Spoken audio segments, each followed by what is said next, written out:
pleasure to see all of you here today.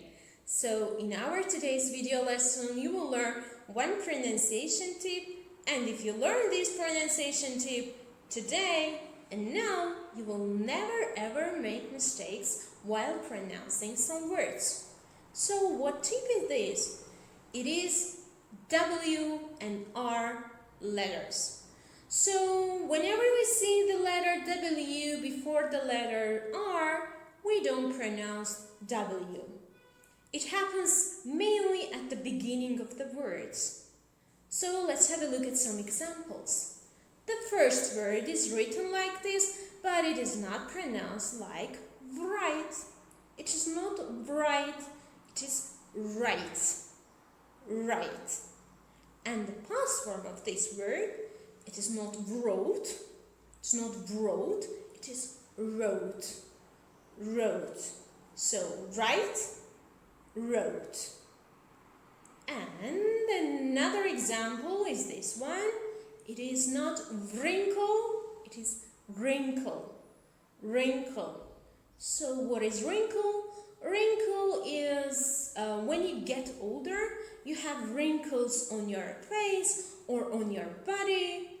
Okay, so as you get older, these wrinkles appear on your face. And you may have wrinkles on your shirt, on your trousers, on your blouse, or on your clothes, and you should iron it.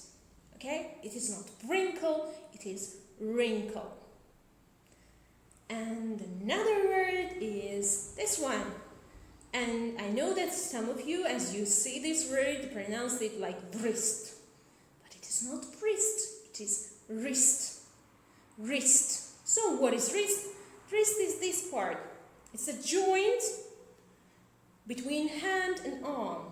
Okay, so it is wrist. Wrist. So it is not wrist, it is wrist. So I wear my watch on my wrist. And the last word is wrap. Wrap. So it is not wrap, it is wrap. So what is wrap?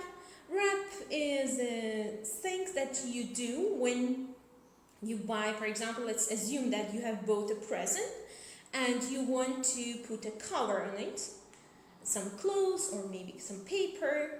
Okay, so you try to conceal what is inside of it. So it is wrap. Okay, so today we learned the pronunciation of some words. We learned one pronunciation tip, that whenever we see the letter W before the letter R, we don't pronounce W. So the words are here: right, wrote, wrinkle, wrist, and wrap. So hope the video was helpful. See you next time.